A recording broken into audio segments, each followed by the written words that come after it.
sihat. Okey, Azra ada berapa kisah malam ni? Dalam 2 kisah aja, tapi tak tahulah seram dia macam mana. Okey, Tapi tak apa. Tu tak ada hmm, jadi masalah dalam live kita, Okey, oh, Azra boleh teruskan okey. dengan kisah yang dialami oleh Azra. Terima kasih. Okey, sebelum ni saya bertugas di sebuah tapak pembinaan di Kuala Lumpur. Maaflah saya tak boleh nak reveal lah di mana Okey, tapi boleh? ini projek besar. Boleh. Ini projek besar. Tahun bila tu? Tahun 2012 sampai 2019. Okey. Okey, dipendekkan cerita, masa saya report duty dalam masa sebulan lepas tu saya pregnant. Dan saya ditugaskan di tapak pembinaan tu sendiri. Tapak pembinaan itu merupakan dulunya sebuah banglo yang sangat besar.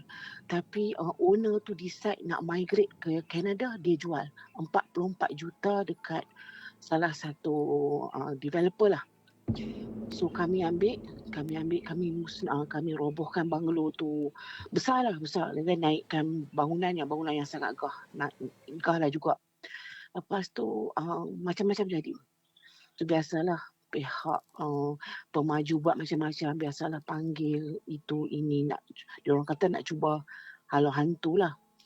Tapi saya masa tu dengan salah seorang pekerja juga, kami jahat lah, kami gelak-gelak.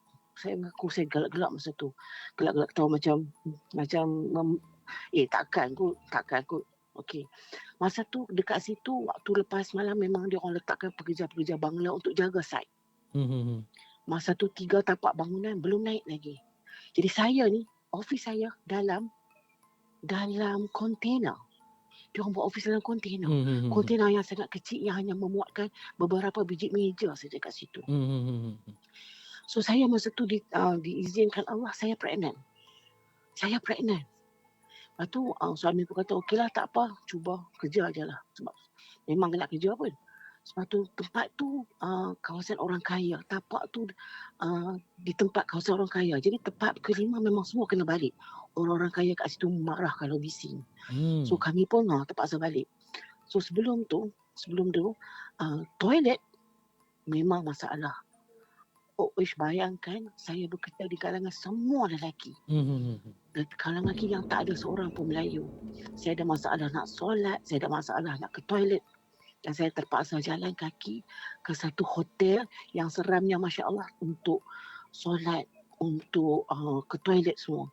Jadi bos kesian, dia angkat satu lagi kontainer, dia letak sebelah kontainer office, buat jadikan toilet yang menyediakan 3 tempat toilet saja, campur lelaki perempuan.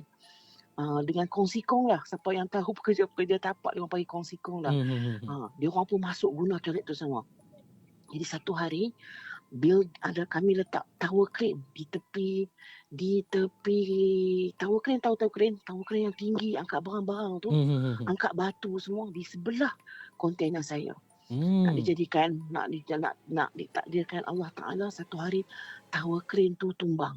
Astaghfirullahalazim. Hampir menghentak salah satu pada bangunan yang hampir naik. Tapi nasib baiklah tak ada kemalangan jiwa.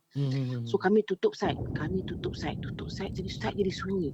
Tapi kami semua terpaksa pergi macam biasa. Saya macam biasalah buat kerja, saya kelab kat situ, buat kerja macam biasa. Tiba-tiba saya nak pergi toilet. Masa tu saya ingat lagi, pukul 10 pagi. Dia orang semua tengah meeting di satu kontainer yang hanya beberapa langkah tapak saja. Saya masuk toilet macam biasa. Toilet tu boleh kunci dari dalam tapi tak boleh kunci dari luar. Dia rapat dari luar. Dalam, okey. Dia letak skru, selap. That's it. Saya pun masuk toilet. Dah habis semua. Saya nak keluar. Macam orang tutup. Masa tu kongsi-kong semua tak dibenarkan bekerja. Cuma pekerja office saja, pekerja developer saja yang dibenarkan bekerja. So saya takut ni. Masa tu perut dah 7 bulan. Aku menjerit sebab takut dia orang bergurau dengan saya. Saya pun buka pintu, tolong. Tak ada seorang yang kata, ya Allah Tuhan, kenapa ni? Siapa pula nak bergurau kunci aku dalam toilet? Hentak-hentak tak boleh buka. Tiba-tiba pintu terkuak sendiri. Seret macam tu, pintu kontainer yang dah berkarat. Oh ya Allah ya Tuhan, bunyi dia sangat, saya terbayang je sampai sekarang. Pintu tu terkuak. Lepas tu saya pun, ya Allah Tuhan, memang memaki hama dah, siapa yang buat. Saya tengok Tak ada seorang manusia pun. The moment saya keluar, saya tutup, saya pusing belakang. Nun jauh di sana. Seorang kakak berambut panjang, berbaju putih, memandang saya dengan penuh kebencian, dengan penuh kemarahan memandang saya. Dan dia terapung. Uish, Allahu Akbar. Siang-siang. Ui. Siang-siang, tak tipu. Bulan pukul 10 pagi ke pukul 11. Saya tergamam. Saya macam eye to eye dengan dia. Bertentang mata. Saya tergamam. Siapa ni? Yang aku tahu aku seorang je perempuan dalam ni. Ni mana mai pula ni? Dia pandang saya dengan penuh benci. Start daripada moment tu saya tengok, lepas tu saya mula, masa tu kan istighfar semua dah hilang. Lupa semua, lupa. Lepas tu saya pun tengok dia makin lama makin dekat. Makin dekat. Untuk dia datang ke tempat saya adalah daripada runtuhan building yang nampak dengan tawa kering tu. Tapi dia langkah, punya cepat. Saya dah kaku dah, tiba-tiba ada orang tepuk. Belakang saya tepuk tak. Kak Azra, kenapa kat sini? Saya baru terbangun. Tu saya tengok kat depan, dia dah tak ada. Betul satu macam Indo lah, dia kata, kakak masuk duduk dalam kontena, jangan di sini.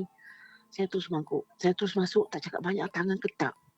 Lepas tu hari tu kami semua tiba-tiba kena balik lambat pukul 6.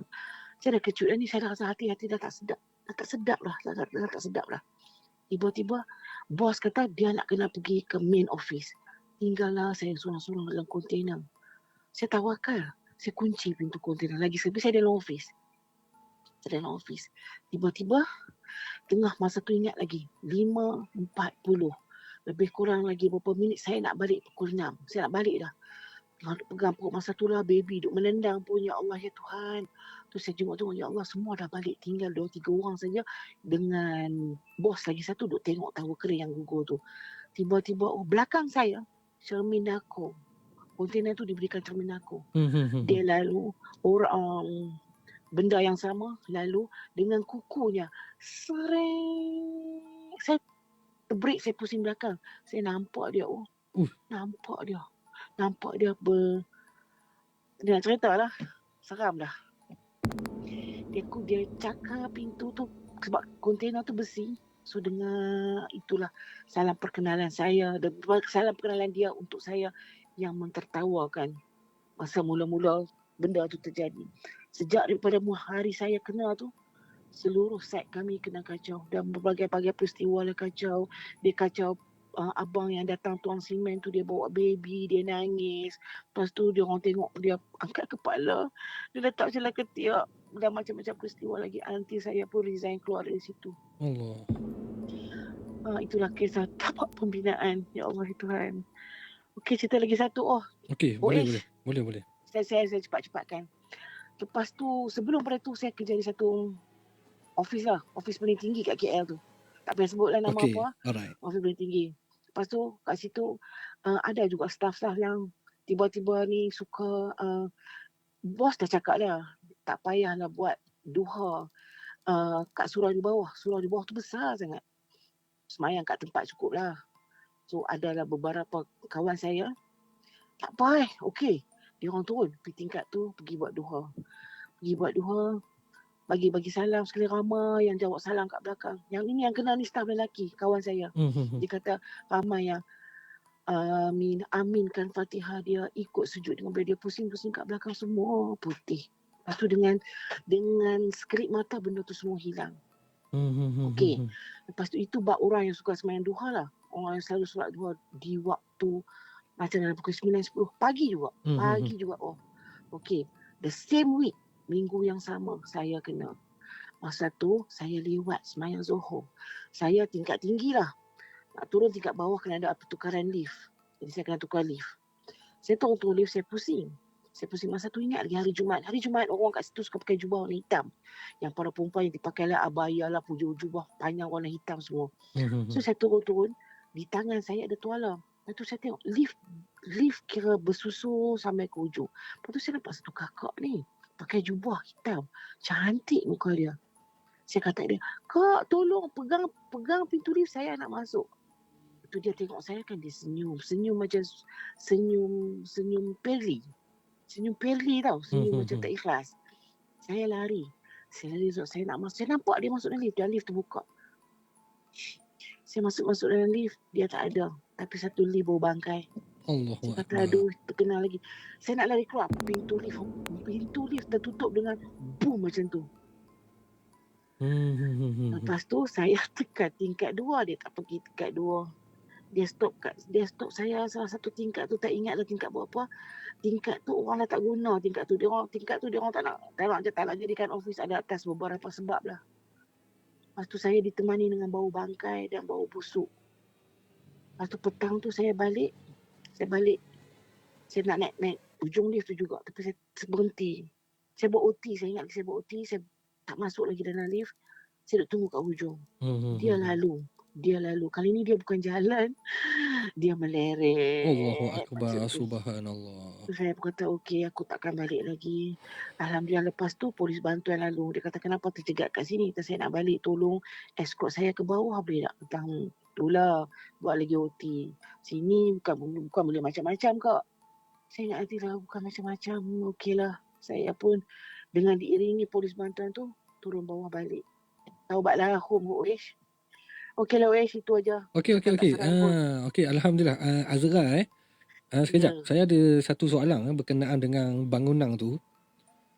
Bangunan yang mana? Pertama kan? Bangunan yang tinggi tu.